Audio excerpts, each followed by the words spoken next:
Welcome into the Common Dad Podcast. Thank you so much for joining us this evening or morning or whenever.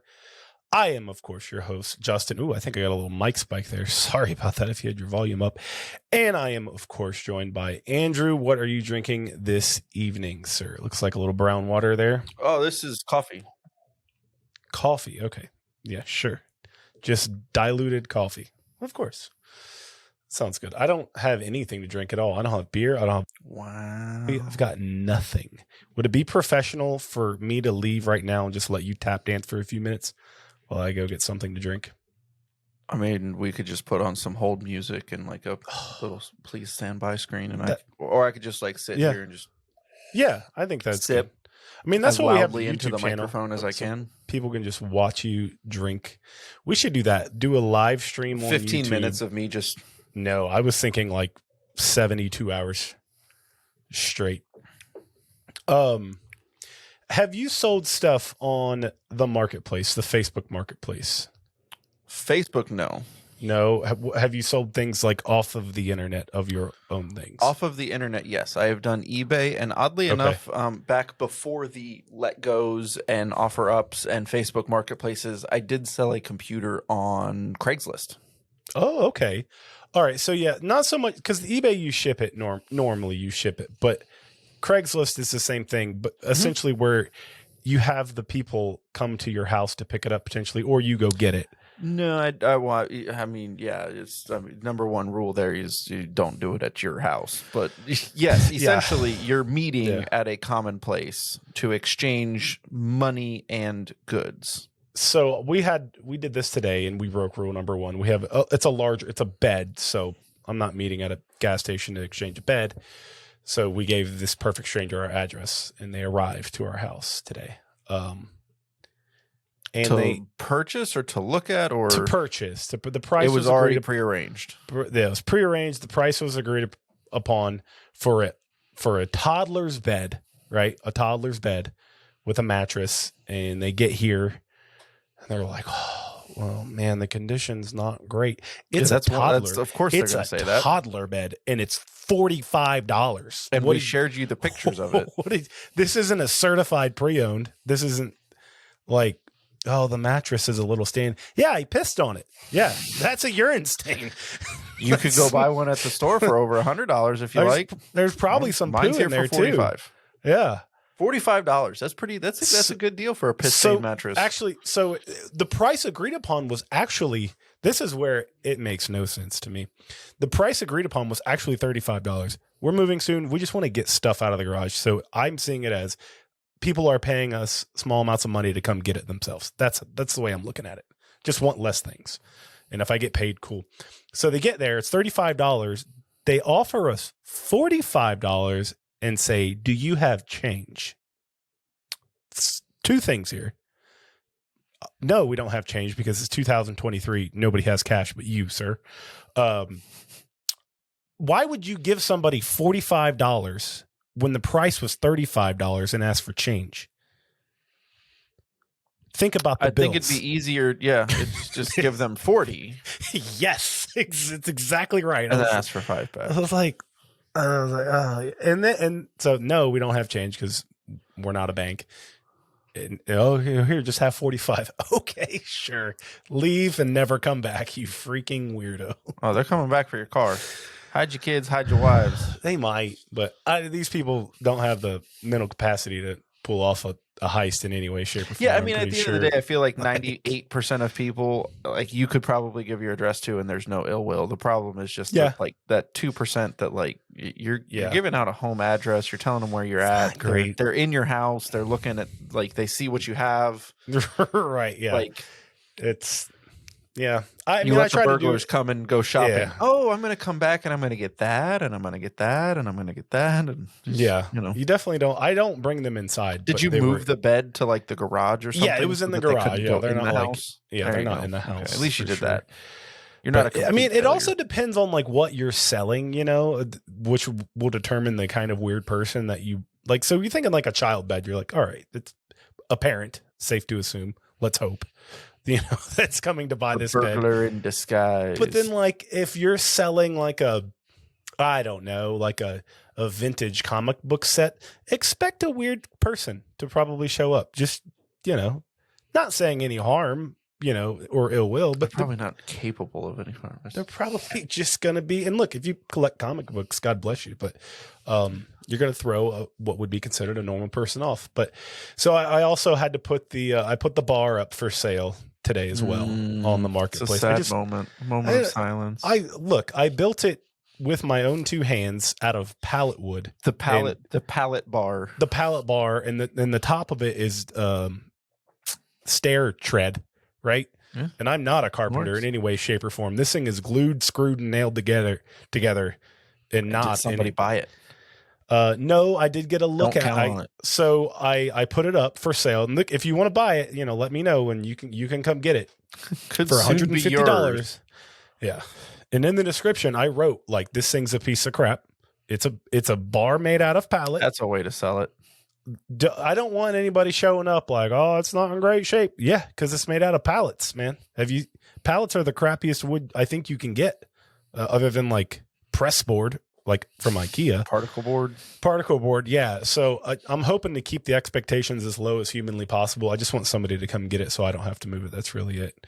If they show up with $10, the biggest problem with that is it's not about the quality.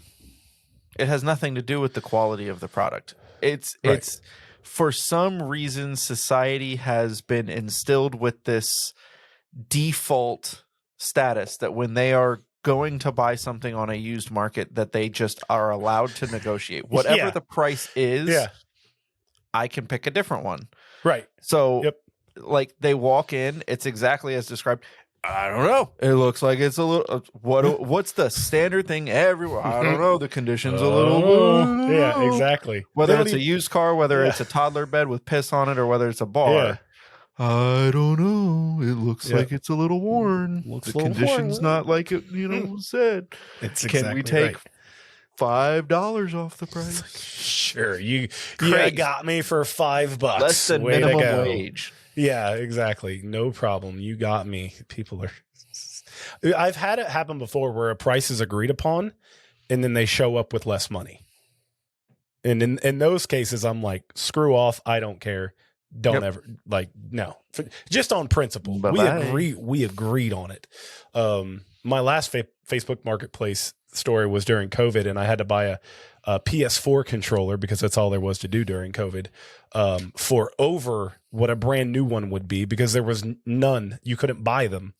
So I think I bought one. What was everyone else doing during COVID? Right. They were all playing video games, and I met this dude at a sketchy gas station in an unpackaged PS4 controller, and I bought it for $70 cash. Oh my gosh. So it didn't have it was that or, wait till, 6 months till you can get one. So I was like, whatever. I guess I'll get one. Certainly got you could have ordered one and gotten it sooner. No, I couldn't have got it sooner. But the chances of me getting stabbed would have been way lower. But hey, I didn't. So it all works out. It's a win-win. It's fine. Yeah, you got to weigh the risk reward. $70. Gosh. $70, baby. It's good. Yeah. I chalked it up to shipping. Okay. That's how I there you go. Rationalize that in my head. Stop. Immediately stop what you're doing. Thank you so much for listening, but you need to stop. Subscribe if you're watching on YouTube. Wherever you're listening to this podcast, stop, subscribe right now. I'll give you a couple seconds. If you're driving, pull over, stop and subscribe. Okay. Thank you so much. Back to the show. So speaking of poor decisions, yes. Tonight's topic is things that we want our kids to know before they leave the house. So college pretty much, but I think a lot of these kind of pertain to the high school. They should be starting on the list at high school. Yes, definitely. So that they have completed the list by college. Yeah, it's a checklist you give them to freshman year of high school, and then you want the list to be done. But some of these things you want them to be done. Yeah, probably. but you know, well before. well before like junior, senior year. And this is specifically a list for sons or for kids? I would say for kids. I don't think for sons. I think these are all pretty. I mean, I don't have daughters, so it's a little hard to say. I mean, looking at least the list I have, I would say they're all. There's probably some things on here that I would get canceled for, but that's fine, Sam. Whatever, no problem. So I'm going to go with the most obvious here, and it's simply how to change a tire. Yep. It will always be something that needs to be known until we get flying cars that we were promised, by the way. You never get a flat at a good time. No, never. I mean, Never. it's whenever you climb in your car, you are going somewhere. And so a flat is immediately an inconvenience. Yeah. It is either going to make you late for work. It's going to happen at 3 a.m. as you're driving home from wherever. Maybe you're driving home from work and it's 3 a.m. and you have to work the next day, or you have plans the next day, and you're only going to get 3 hours of sleep as it is. And now you're stuck on the side of the highway. We got one time on a vacation. We were literally driving from here to North Carolina, and flat tire in Jacksonville at 1 a.m. Like, there's not nothing where you worse want to than be at 1 a.m. Yeah, like a sketchy place with your Pull whole over family. in a little, bow hunt gas station, and there's a strip joint across the street with 4 cop cars out front, and gotta love it because a couple of guys laying on the ground. Yeah, that's not right. That's not good. Yeah. Woo, let's do this one quick. Oh, geez. All because Destiny and Crystal got in a fight over their cousin. It's not good. It's not. Yeah, the flat tire is, and not only do you not want to know how to change it, and this goes to a very juvenile point, but if you are on a date, especially like high school, like young college, and you get a flat tire and there happens to be your date in the car with you, if you can change that tire quickly, that's just a good look. It's just this, like you're showing your date, so, like I got this. I can take care of this. It's, you don't want to fumble around. I have that one on my list here, but it's kind of a form of that in that they need basic car mechanic knowledge. So how to change the oil. It is so simple to change your oil. I don't know how. You are not a man. Okay, hold on. I think I've never done it. I've worked in the shop. You are not a man. I think I could figure it out. I don't think it would be hard. No, it's not hard at all. I really don't want to do it. It's not hard at all. It's basic things. Changing your oil, changing a tire, checking the fluids. Have you ever checked the oil in your car at least? I can check the oil. I can do that. Check the oil. Great. Yes. You check your blinker fluid. All the time. All the time. Great. If tire pressure. Yes. Things like that. The basic stuff. I'm not asking you to do an engine swap in under 2 hours, but my child needs to be able to do some very basic and rudimentary things on their own without going somewhere and paying somebody else to do them. And I think those things, the car maintenance things, I think those things, the tire changing, I think is a prerequisite to getting your driver's license. In my mind, if you can change your tire, you can change your oil. Yeah, I think I can figure it out. And I've told the story before. I should definitely know how to change my oil because on my first car, I didn't make it to my first oil change because I drove it until it was bone dry out of oil and the engine fell out on the freeway. That's not how that's supposed to work either. Well, all right. The engine didn't shouldn't fall get bone dry. Oh no, there was an oil leak. Well, okay, that's checking your fluids then. Yes, that's not even changing the oil. You're changing the oil. Okay, so the story onto the highway and then refilling it. There's your oil change. The story's worse because I was fully aware of the oil change because my father said, "Justin, you have an oil leak. Go get your oil changed, and they'll be able to tell you where it's leaking from." Do you want to know how he knew you had an oil leak? Yeah, because the driveway had oil on it. The driveway had a pile of used oil on it. Yeah, He's going, dear God, what's happened to my driveway? God, and this is what terrifies me about being a father because you can do all the right. My dad in that particular scenario didn't misstep at all. He purchased the car for me.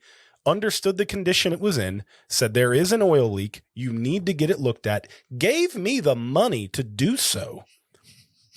And Wow. looked at me and said, "Will you do this?" And I said, "Yes, Father, I will do this." And then didn't do it. Like, so maybe learn the lesson from that. Maybe he didn't do the right way. but at a certain point, you got to trust your kid to do something. To buy my first car, right? I was given a broken car that I had to repair in order to use, and I had to pay for the repairs in order to get it. That's a good way. I like that because now you're invested you've made all these repairs. So now you're like the middle of my two older brothers. He was given essentially like an amount, and then anything above that amount he had to pay himself. Oh, okay. And insurance and repairs. I mean, everything was your own. My parents were, if you want it, you're paying for it. So they offered him a certain amount towards it. I was given a broken car. That was my certain amount. Sure. Yeah. Here's a show. I had the privilege of, and I hired a, family repair guy that knew how to do all of this stuff. And then I was essentially his apprentice in order to try to save a buck. Right. Helping him with the entire job to get this thing back up and running so that I could have a car. And that's good because now you're invested in your vehicle. When we were driving their car, before I even had my own car, as soon as I got my license and I was driving their car and they had to add me to their insurance on that car, I had to pay the difference. Okay, that's good. I like that. It's if you want to drive, you're going to pay for it. So that was my parents. Now, my parents were much more strict than a lot of parents. A lot of parents don't do that type of stuff, but I'm just saying. You didn't run your car dad handed you the entire keys to the kingdom, and you chose not to do it. Maybe that wasn't the right way to go about it. Kingdom is not the way I would describe my first vehicle, but it's also possible you're just stupid. So that's what I was going to say. Anybody who knows me and anybody who knows you, especially in the high school years, would for sure say, "Oh, you're way more responsible than me." Way more responsible. I don't know. So I think it is fair to blame it on my father. The more we talk about it, this feels like all his fault. Now that if he had made you pay for the car, you would have cared about that thing a whole lot more. So he bought it for you and handed it to you. You didn't care for it. There's that, and then he also should have just known. You would have cared for it. He should have just known how dumb I was. Like that's on him, right? He's lived with me my whole life. He should have known. So that's on him. Shame on him. Sorry, moving on from the car talk. I've got down here how to cook a good meal. I'm not talking ramen. I'm just talking frozen food. So, I have something similar. Okay, what do you have? How to cook anything but mac and cheese. I'm with you there. Essentially what I'm getting at. That's what I wrote down because that's the catchy, phrase. Mm-hmm. But essentially what that would be is like grilling. Like he needs to know how to grill. He needs to be able to do hot dogs and hamburgers on a grill. Yes. The top of that. So it's like you start him at a freshman doing hot dogs and hamburgers. Right. And then by the time he graduates as a senior, he should be doing 1.5 inch thick ribeyes, perfectly medium rare. He should be able to do that. How to do it. He should know how to do like a mashed potato side, things like that. To your point, the girl in the passenger seat, you cook a meal. Oh yeah. For a date. Absolutely. Yeah. And on the flip side, if you have a little girl, and this isn't being misogynistic, but she should know how to cook. She better learn. The way to a man's soul is through their stomach. So if you can cook, it's just good for everybody to know how to cook a good meal with actual food. So when my child goes off to college, be it boy or girl, they're not eating ramen, frozen pizza, just pure garbage. I think also underrated is because everybody can cook a chicken breast, right? Like that's pretty easy. The people that can only do ramen, no, I would say they don't because they wouldn't even know how to get a frying pan and oil it and season the chicken breast. And I guess my thing with the chicken breast is I feel like a lot of people can cook it to where it won't kill you, but can't cook it to where it tastes good in any way, shape, or form. You could just overcook the chicken. It's all about the temperature. It's all about the temperature. I had an idiot friend in college who worked at the college grill who made chicken sandwiches all day. His job was to make grilled chicken sandwiches. And on a consistent basis, I would get an undercooked chicken sandwich. That's special. Oh gosh, all the time I was like, buddy, you're gonna kill somebody, and he just kept making him his way. Just a nice little medium rare chicken sandwich right there for you. Rare chicken. Gosh, I was Lovely. like, when you bite it, everybody's bitten into like an undercooked chicken, where it's like it's a different texture, yeah, kind of crunchy. It's more mushy. I how to cook a good meal, and it doesn't have to be filet mignon. It doesn't have to be top of the line, but yeah, like you said, how to grill, just how to do a couple nights. Anything other than mac and cheese, some pasta, and ramen. Yeah, we'll throw ramen in there. Yes. Mac and cheese and ramen. You got to have something else for that date night with the special partner. Like, yes, you're not going to cook them mac and cheese. Serve it on a. And you need to have like a nice little, you don't need to have a cookbook, but know how to do a pasta dish, a chicken dish, a steak dish. Just have a little something, Your mic is out. Yes, it is. The trick would be to do it without the cookbook. Yeah, that's the absolutely. Trick. You should. I mean, look. Do you need a cookbook to grill a steak? No, but you might the first time. Do you need a cookbook to grill hamburgers? Look, you got the YouTube now, so you can. To your point, do you need a cookbook to grill or to pan fry a chicken breast? No, you don't need a cookbook, but you need a thermometer. Takes you 2 seconds. What temperature? What internal temperature for chicken? You Google it. It says 165 to 175. Yep. You stick a probe in it. You throw it on a pan with a little bit of oil and some seasoning, and you wait for the thing to reach 165, and you pull it off. And I think you let it sit for a minute. Yeah. It's easy, but again, if it's not taught, you'll get to college and you'll be like, oh, I actually don't know how to do this. And when you get to college, chances are your kitchen's not going to be fantastic. Well, yeah, college you can't have kitchens in dorm rooms. You're going to be but you have an apartment. You're lucky if you even get the little heating element thing, right? Yeah, hot plate. You don't even get the hot plate. Most of the time, you get a microwave. That's about it. I didn't stay in a dorm. We did an apartment, and we did have an oven, but I don't think we ever cooked anything. I actually don't even remember ever firing up the oven other than for a frozen pizza. There you go. But yeah, you know what? That's a great starting point. Frozen pizza? Go to the store, buy a couple of frozen pizzas, and learn how to get that thing to where the bottom of the crust is nice and crispy. The top is melted, maybe a little bit of browning on the cheese, but not too much. There's still an art to that. And if they can figure that out, that's a huge step, because then you can easily transition that to like the frozen lasagnas. And some of the frozen, ziti's and other things. With the pizza, you just stepped on some toes in my household, because this is a debate. When cooking the frozen pizza, I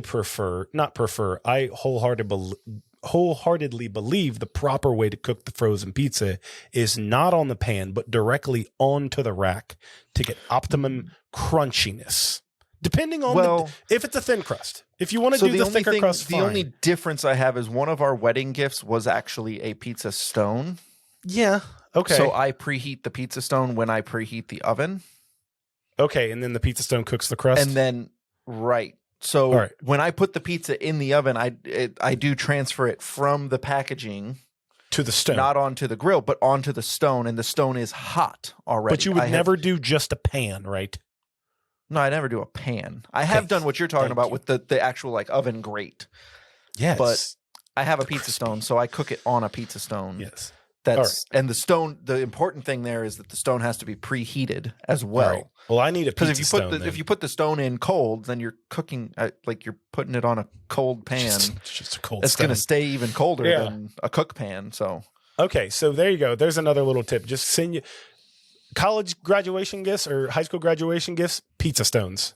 There you go. Everybody gets a pizza stone. All right. So the next one I have on my list here. This one's less comical than the first two, I should say, but how to just say no to things as far as that's a good one. I remember going to college, like feeling like, because when you go to college, you're like, oh, try everything. Like that's No. that's what you're told to do. So like that's the mindset that you went in with. And my dad did not go to college, so there was limited tips he could give me on me going to college because he didn't go himself. So I'm not saying I went in flying blind because my older brother did go, but it was one of those things where I went into college with all the preset mindsets that you would think of, So when I first went in, it was just like, okay, I guess I'm just supposed to try everything and meet everybody, and it's freaking exhausting. That's a great way to get burned out, it sounds like. Yeah. Well, yeah, I burned out in 1.5 years. Real quick. So yeah, I would just put how to say no, and that can, you can take that however you want, how to say no to drugs, but just in general, like you don't have to go to every party. You don't have to go to every meet and greet. You don't have to sign up for every class. You don't,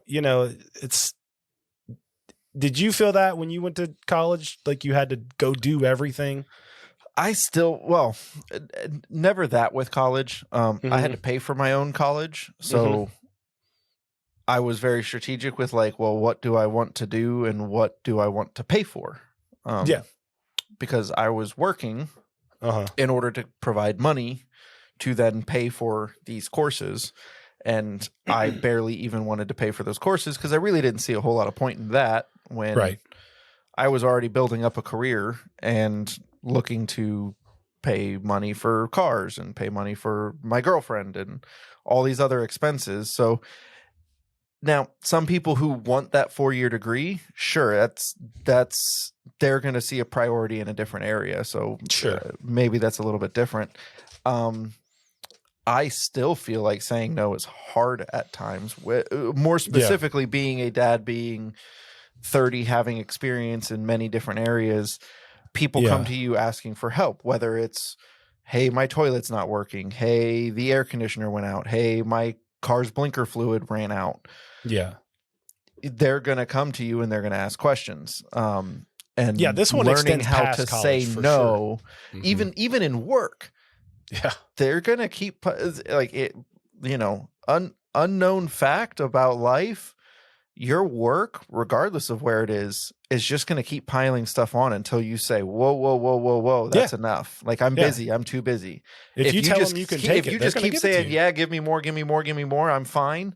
They're going to keep piling more on. They're not going to go, they're not going to pay you anymore. You have enough. You're fine. Right. Yeah. They're going to keep giving you more and more to do.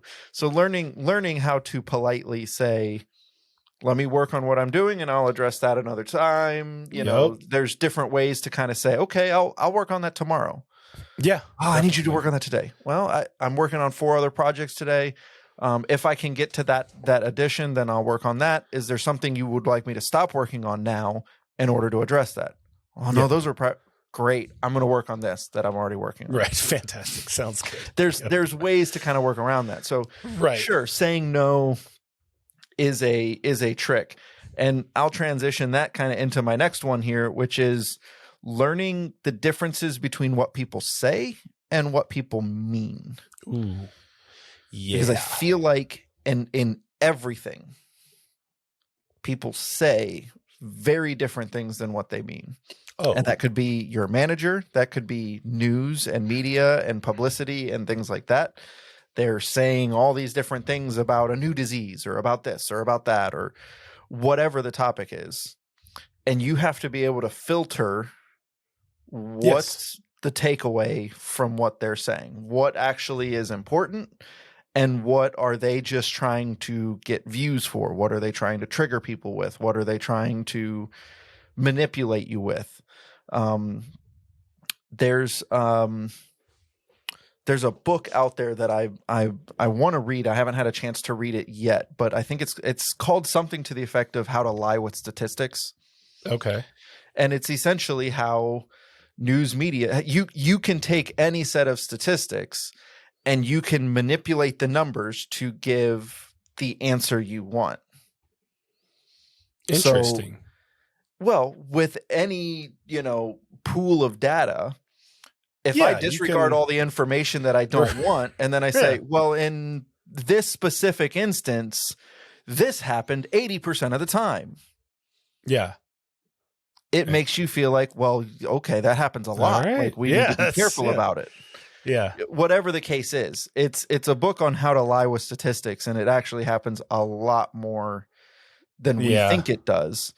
Just in the twisting of how do I arrange the verbiage, how do I arrange the words, and how do I arrange the numbers in a way to make you feel as though XYZ, whatever they're trying to get you to feel or take away from that situation. And you can have to be able to, on the receiving end, the more you're able to look at that and go, yeah, okay, that's like, what am I actually looking at here? Mm-hmm. The smarter they're going to actually be able to get on the other side of it. So and you can take for me, that I want them to be able to look at everything with a magnifying glass. Yeah. I don't want them to just take everything at its written word. Mm-hmm. They need to be able to think for themselves and to go check people, go check the news. You know, maybe they're right, maybe they're wrong. How do you know? They're telling you a story. Go check it. Go research it. Go look into it. So don't go to their website really to research it. But it's what I wrote down was the difference between what people say and what they mean. Well, that one's really interesting because you can take that to a global perspective, or down to a personal relationship. Like that's how wide that spectrum is. Now, I want to stay on this one a little bit. So how do you do that? But then also, because there's a fine line, you don't want to do that too much because then I don't think jaded is the right word. Well, the goal would not be to like lie to them so much that they learn it. But I think through practical examples of through life, even from like a grade school level, we hear something on the radio, or on the TV, is showing my age. Do you have any questions about that? On the radio. Let's go look into it. Let's Google it. Let's find research topics. Let's look that up. What does that mean? You know, we go to church, we read the Bible. A lot of times we will sit down with him and let him just ask questions. Yeah. And and almost like a psychiatrist, it's just, well, how does that make you feel? Well, what do you think that means? So how do we find where that is? Like, and you're kind of asking him the questions so that he's going, okay, what about this? What about that? What about this? And he's kind of going down this rabbit hole, and you're nudging him along with a few questions here and there. Right. But ultimately what's happening in his mind is he's learning to ask questions. So it's really how to critically think. Right. Yeah, I guess that's a way. Yeah. How to critically think. And you mentioned Bible, and I always thought context is extremely important. You know, you hear somebody bring up a Bible verse and it's almost exactly what you said. And they pick one Bible verse and they're like, they use a small sentence to prove a point. And my question always is, well, what's the context in which that was said? And you can extrapolate that into personal relationships with people and into the news. And what's the context of what is being asked of me or what I am being told to do? And then move on into that. And I think if you look at it, because when you first brought this up, my mind went to, well, how do I teach my kid how to think like that, but then also not overthink? Because you don't want that either. You know what I mean? You don't want. Yeah, that's true. You don't want to. I don't want to I don't want to put my kid out in college. Somebody asked them a very simple question, and then they're completely locked into like this panic mode of, is this what's 2 + 2? I don't know. Is it a trick question? No, just what's 2 + 2? So that's where my mind went. And as you kind of like you talked about that a little bit. But I think that's through leadership, being a leader in your family, giving them something to look at as an example and showing them through life how you address, false things and how you address true things and how you navigate all of the crap that's out there. And it's tough. I don't envy him because it's only getting worse and worse and worse. Oh yeah. It's kind of interesting because when we were kids, we had, that, like, I don't know about you. In our house, we had the encyclopedia volumes. It was like these green. We had like 22. It was like 22 books or 23 books or something. They were green, and it was like the encyclopedia. And I mean, it was before internet for the most part. And if you wanted to learn something, you went there, and if it wasn't there, then you'd go to the library. And basically, everybody had the exact same information. Yeah. And so if you had a question about something, you went and found the answer. Yep. Nowadays, if you have a question, you go to Google. Right. Well, And then what does Google show you? 100 different answers. Right. Literally. The truth is probably in there somewhere. There's 20 But you gotta answers figure out on how a to find page. Each of them are different. And then there's 100 pages, each with 20 different links. And everything is a different answer. And then at the bottom of those articles, when you click on a link, it takes you to an article. The article explains their answer. And then at the very bottom, there's always 75 comments about how the article is wrong. With other links to other articles. With links to other articles. With other comments. And it's then like, you'll well, get how back are they to the supposed to original. navigate that and find the answer to what they're actually looking for? Probably go back to the library is the answer. Just go back to the library. All right, boys and girls, the merch is here. I got this nice new hat from our brand new merch site. Brand new logo on it. Nice, clean, crispy. Got the green bill underneath. Vintage. Not only do we have hats, we got shirts, we got hoodies, we got mugs. Look, I don't know if we got socks. I don't know if we got underwear. Whatever you want, let us know what you want. We'll get it if we don't have it. But before you do that, go to the brand new merch store. The link is either above me, left, right. I don't know where it is. It's somewhere on this page. Find it, click it, check out the new store. It's got our brand new logo on there. You'll love everything. I highly recommend the hat. It's a beautiful hat. Nice little snapback. If you're a hat guy, you will love it. It's already my go-to. Thank you guys so much for listening to the podcast. Go get some merch. Support your favorite show. We love you, and we will see you later. But short of the college thing, I took that to learning to discern the differences. Yeah, that's a good one. And I like really that. the thing that kind of drives me with that is news media. Because news media, whether you're right, whether you're left, it's all such bull crap. None of it's lying with statistics. All of them do it. None of them are immune to it. Every one of them lie with statistics. And see, it's fun. So your mind went there, and my we mind took a went pool to of like data from a completely red state, and everybody likes Trump. right. Yeah. What do you know? 100% of the people here like. What do you know? Yeah, Shocker. Who to thunk it? So your mind went there, but my mind went to like, when you send your kid off into college, you're going to meet all new people. So it's important you need to question the new people you're meeting to an extent. Like, all right, where are you coming from? Why are you saying the things you're saying? What makes you tick as a person? Like that's kind of where my mind went, but it's all that needs to be done and at every level, it feels like. So yeah, I like that. I like that one a lot. I've got two more. This last one, I don't think we need to talk too much about it. It's pretty self-explanatory. But one thing I had a problem with, high schools, specifically public schools, might be better in private schools. I don't know. You tell me if you're listening and you send your kid to private school. They don't really, or I don't really remember being taught that owning your own business is a really good thing to try to pursue. Mm-hmm. I remember going through high school being told the company line, get good grades, get accepted to college, go to college, get your degree, work for a good company, work there for 50 years, retire.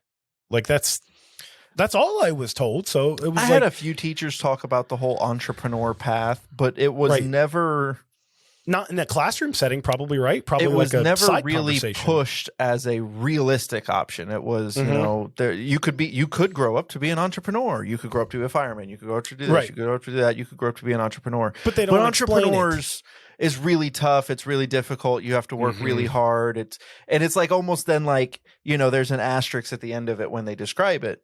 Mm-hmm. And yeah, it's true because you become an adult and you realize there are a lot of entrepreneurs. Every business you interact with, you drive down the street and look at the different businesses. Those look at are all every owned single by business people. on the street. Every one of those is owned by somebody. Yeah. Every one of those started somewhere and became a business. There are a lot of entrepreneurs. Yep. So, no, that's a good one. And that one should have hit me in the face because my dad, for my whole life, has owned his own business doing lawn care. And in my dumb mind, I worked for him and I was like, oh, this sucks. Cutting grass, mulching, it sucks. But like, I never thought like he owns this. Like, this is all his. He's choosing his work. He's choosing what he wants. Of course, there's pros and cons to each, but it felt like it's just like you said. It was like, yeah, you can do it, but there's so many downsides to owning your own company. Just go work for blah, blah, blah company and do that. So I think, and I'm not saying that's for everybody, but I think it's something that needs to be pushed isn't the right word, but presented as a good opportunity, like, Sure. and also, hey, you don't have to go to college. Like, that's okay. If there's something else you want to do that doesn't require a degree, then Well, and I definitely think that's a don't go. growing trend. I think I when do you too. and I were growing up, that there was a incredible push from the generation before us that Mhm. you should go to college because college is the American dream. And if Sure. if you can go through college and get that bachelor's degree, then we've reached the top. Because it worked for that And- generation. That was Right. that worked. But the reality is you come out of that and all of the jobs that require a 4-year degree are already taken. And Yeah. so you're By paying those for a people that told 4-year us to get it. you're paying for a 4-year degree to come out, and there's no more corner offices available to you. No. Nope. Mike Rowe, the guy from Dirty Jobs, has a number of things that he's talked about with that, and He's a the big biggest fan of the issues pod. we're going to see in the next generation or two is that we don't have enough blue collar workers right now Yeah. to fill the jobs, and so that's your auto mechanics, that's your air conditioning repair technicians, Electricians. Yeah. that's the electricians. You can get an air conditioning certification in a matter of months, Mm-hmm. and you could start your own air conditioning business. And if you live in Florida, you'll know you will be busy on day one. You're getting phone calls. We will call Yeah. you on Saturday. We will call you on Sunday. You could start your own business, and you could probably be making well over 6 figures fresh out of air conditioning technician school. You could own your own business, be an air conditioning guy, and make 6 figures and work for yourself Yeah. in months. I think what's But so people don't intimidating do it is because they want the 4-year degree. They want the security of a 401k or Yeah. an employer or that steady paycheck. And so I think it's that, and I also think because it's not taught in really anywhere unless you seek out a class for it, it's not taught how to get an LLC, how to get insurance, what kind of insurance do you need to get, where does your healthcare come from if you don't work for a company, like all those are like three, You especially have if to you go have a figure family. that out. Especially if you have a family, you're like, holy crap, those are 3 big ifs. I'd rather not even look into that. Let me just go work for this company and they'll take care of it for me. But it's not that complicated.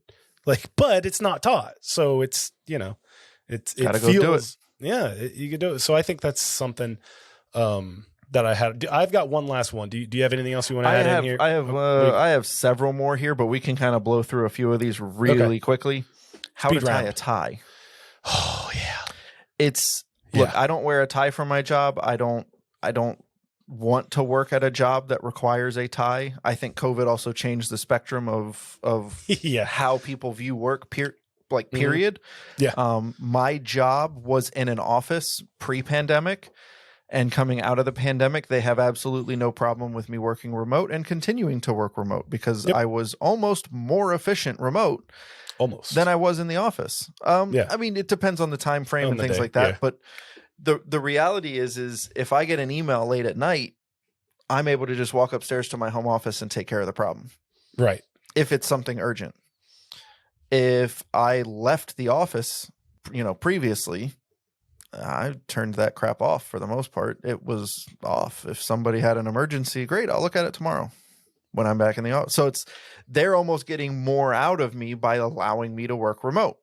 Yeah, somebody at some point is going to die. Somebody is going to get married. Somebody is going to ask you to wear a tie.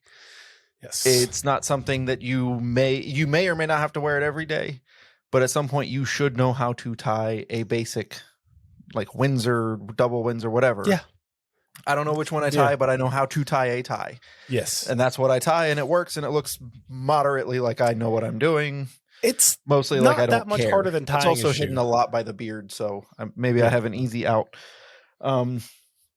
Another one I have is basic hand tools like woodworking, drills, saws. That they need hammers, at screwdrivers. least a basic rudimentary knowledge of how to build something. If I said build a A thing. bench, they ought to know how to cut a few pieces of wood and screw them together. And it doesn't have to be a nice one, but like that basic knowledge can Sittable. then be extended into how to fix different things, how to, you know, like, so.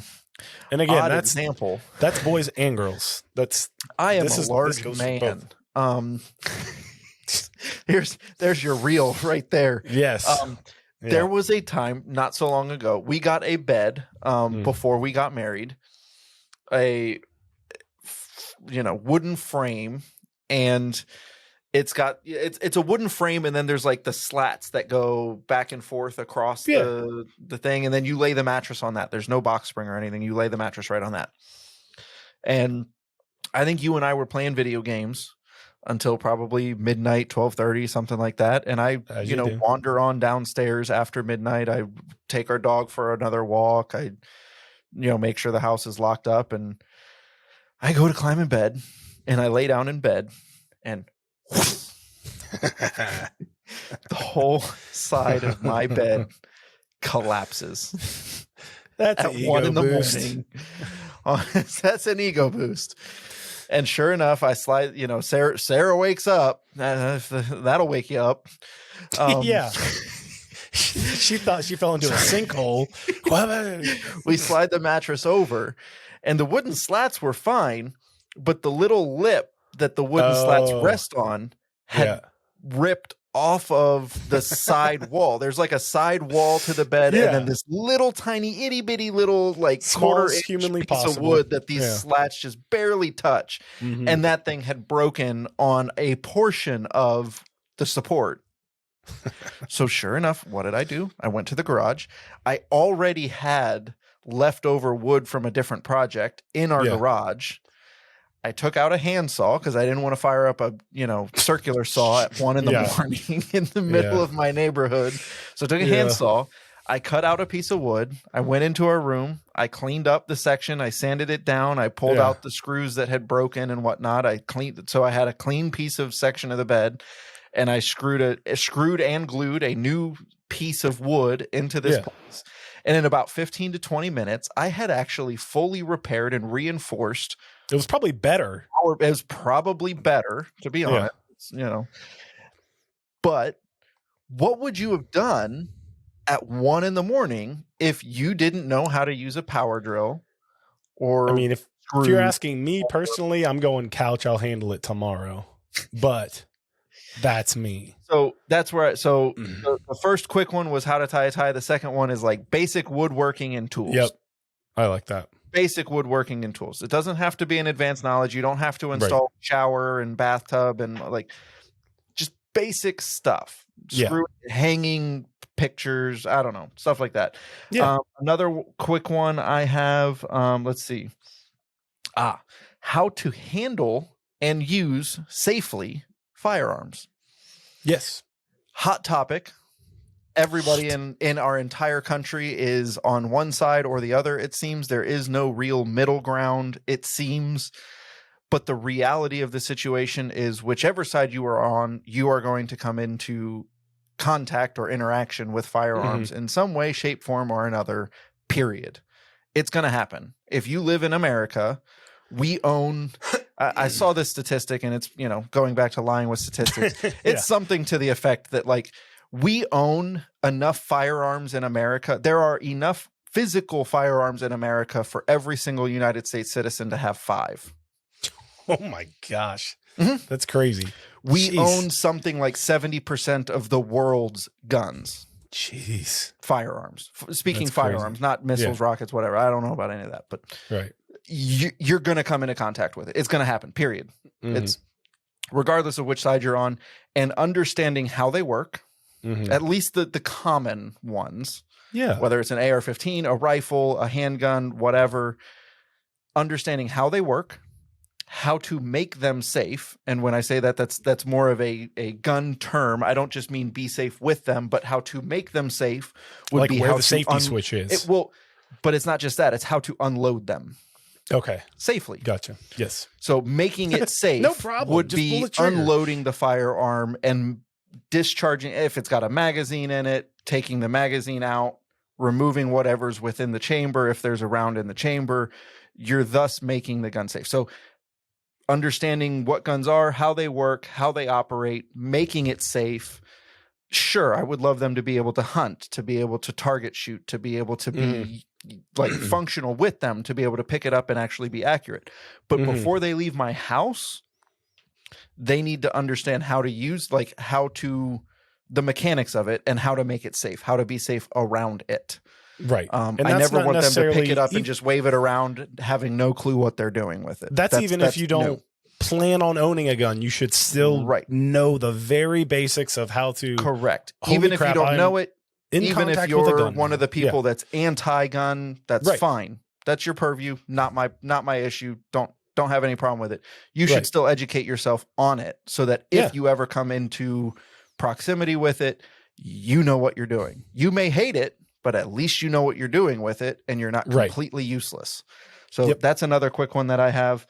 And then I have a much more lengthy one that I can probably close the entire podcast out with. But let's hear yours, because I've done a few already. I have my very last one was just a general knowledge, and this may be a downer, but again, it goes back to the company line when you're leaving high school for college: is the world is your oyster, and you're up for adventures, and no, it's not. It's glorious and rainbows and unicorns, and it's gonna kick your ass pretty hard, really damn hard. It's going to make you cry. It's going to make you want to think you're nothing. It's going to make you feel really, really bad sometimes.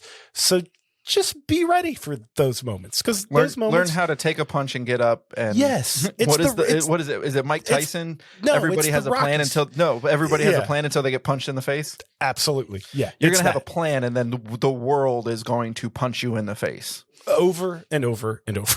Like, it just so my thing will you are going to go to bed at 1 a.m. and your entire bed is going to collapse. Yes, exactly. On one of the worst days of your life. And you're going to have an exam the next day. Yeah, you're going to be going to bed like, I'm glad that day's done with. What else could possibly go wrong? Thunk. And you're in your bed. Yeah. So that would just be like, just be ready, because that moment will come. It will also pass. But it's coming. It's coming for you. So and there might not be anything you can do about it. Learning how to get back up. Yes, absolutely. My last one, I think what you just said would be one of the bullet points under what I'm about to say. And that's, and this is, maybe I'm going to get canceled here by, the woke left, but how to be a gentleman. Yes. I have sons. I expect those sons to be gentlemen. And when I say that, I don't necessarily mean that in a misogynistic way, but I expect them. There are certain things, and like, I never even had a formal lesson. It's not like my dad sat me down and said, all right, rule number 1, write this down. That never happened. But looking at him and using him as a model and using him as a mentor, and I know your dad, and I know every one of these things he would probably agree with. When you shake someone else's hand, stand up.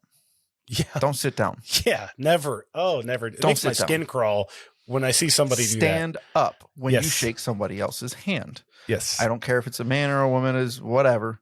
You stand up. You stand up when you shake a hand. For me, call me misogynistic, that's fine. When I'm walking on a sidewalk with my family, whether it's my son or my wife, I'm walking on the street side of the sidewalk. I don't care if it's which side of the road you're on, whatever. I am the closest person in my family to the street. Everybody else is on the further side of the street than I am. High fiving the homeless people. High fiving the homeless people.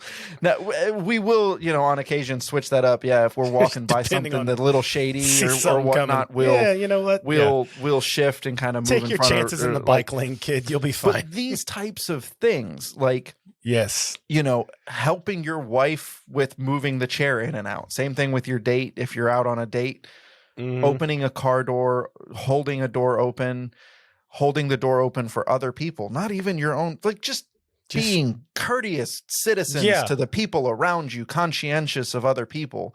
I can't stand it when I am walking into a place and the person walking in directly in front of me lets the door slam behind them. And it's like, I'm just like, I've wow. said it before. I think Like, you should I legally don't allowed exist. you should legally allowed to be able to kick that person in the back of the kneecap as hard as you can. One time. If you don't do enough damage, it is what it is. But you get one free, just freaking kick Smack right in the back, just as hard as you So want. Yeah. there's other things. Taking responsibility for mistakes. It sucks. It's that's a hard. You got to big one. eat your ego. Taking responsibility when you mess up.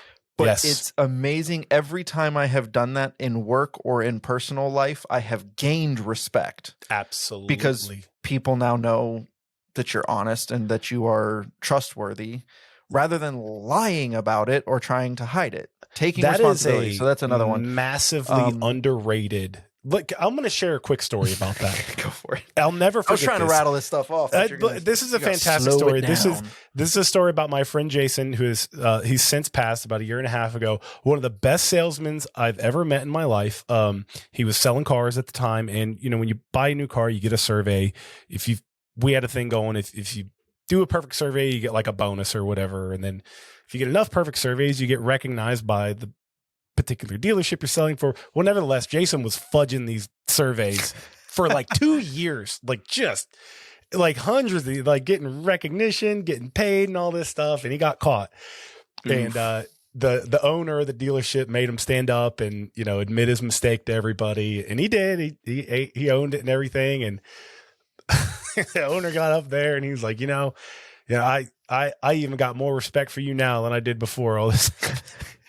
There you go. And I had lunch with Jason after that, and he just looking at me. How the hell did that work? But you're right. You messed up and lied, but then you were honest about it, and now somehow you're even better off. I don't know if that's the moral of the story there, but right? But when you own a mistake, it says a lot to the person. You gotta own up to your mistakes, and really, you should be owning up and politely taking credit for your good things too. Sure. Absolutely. A lot of times, especially in the workplace, other people will try to steal credit for things that, you know, others do. Mm-hmm. So that's a little bit more being tactful and how you approach situations, but taking responsibility for what you do, good or bad. Yep. That's a good one. The next one I have, and this one I've learned a little bit more by volunteering in a church environment. I have a breadth of knowledge in our particular, area that churches use quite a bit, using audio visual technology, cameras, lights, projectors, screens, speakers, etc. The next one I want my kids to learn is actually how to uplift and encourage the people around them. Yeah. Essentially building a team around them, trying to lift or encourage or teach or train or fill in the term of your choice, but how to encourage everybody around them. Yeah. While doing whatever the task is that they're doing. It should never be about them. It should always be being themselves personally. It should always be about the collective. Yes. Helping the people around you, because there's going to come a time where you need help. And if you're a ball hog the entire game, no one's going to want to give you the ball later on. Exactly. So if you're continually helping your team grow around you, it's going to help you immensely later on. Let's see. That, and it's just the right thing to do. So we have a lot of these that we've gone over. And the last one, I heard this phrase from somebody I work with. And it's kind of stuck with me. It's say what you're going to do and then do what you say. Yes. And I think that's summarized by a lot of what's above that, taking responsibility and being honorable and being, et cetera, et cetera. But to sum it all up, it's say what you do and do what you say. Yep. Yeah. It's, if you get to the point in life where people don't trust what you say, life is going to become really hard, really fast. And that kind of goes back to what we talked about a little earlier, was saying no. Don't overcommit yourself. Say no. Say, if you can't do it, just tell them you can't do it. If you can't make the date, say you can't make it. It's fine. Right. You might hurt their feelings a little bit, but it's going to suck a lot more if you tell them you can and then you don't do it. You don't show up. You're not there for somebody. Yeah, that's a big one. I like that. I don't have any more. Do you? That for the most part, that sums up everything I think that I have. I like I that. had another tidbit in there of like listening and like Mhm. learning how to think and listen and be quiet when Shutting up is like, a good quality. so this one's a little bit more business minded. Mhm. And this is one that has taken me an immense amount of time to learn, and I still haven't mastered it. It's something I'm constantly thinking about when I go into meetings, but it's really almost you want to be the last person in a room to speak. Yeah. Yeah. Because at that point, when everybody else in the room has spat out their knowledge, you are now the smartest guy in the room. Yeah. You know it. Yeah. You know what everybody else has said. You know what everybody else's answer was. Mm-hmm. And you now get to choose what your answer is or what you're going to say. So I would like my kids to begin to learn that at a much earlier age than I did. Yep. But just because you have the answer to something does not mean you should be the first person to speak about something. Learning to think about your answer, think about what the person means by what they're asking instead of what they're saying, you know, to my earlier point, learning how to sit there and be quiet and listen to everybody else. Yes. Before you give your answer. That one will take you a long way. That one will you will move very quickly up the food chain if you can learn to do that really well. Definitely. I like that one. That is a good one. Shut your mouth, essentially. I learned that lesson that if you get into sales, that is a lesson that needs to be learned quickly. Learn how to shut your mouth. That's one of the first lessons I learned from my sales manager. If I'm talking to you and you're with the customer, you're done talking. If I needed to be a part of the conversation, you haven't done your job, so you don't need to talk anymore. Is what I was told. Ouch. He's not true. wrong. If I'm over here, you've not done something, so it's time for you to be quiet. And I was just stand there like I feel an idiot. bad for that last sales guy I bought a car from because I think I sent him home in tears. No, it's good. It's he applicable had in half a the lot. staff over at the table. He had a lot of shutting up to do. All right. Well, this was a good one. Well, I mean, they're all good. These are all golden. Thank you guys so much for listening. Do not forget to follow us on Instagram, Facebook, our YouTube channel, The Common Dad Podcast on YouTube. Hit the subscribe button. By the way, the subscribe button is free. You just click it. That's what it costs, a click or a tap. It doesn't cost any amount of dollars It's whatsoever. less than 1 second of your time. And if you don't click it, that means that we mean that little to you. So you're kind of a jerk if you don't hit it. Yeah, you're a horrible person is what it means. So anyway, go do all those things for us. We love you so much for listening. Thank you guys a million times over, and we will see you next time.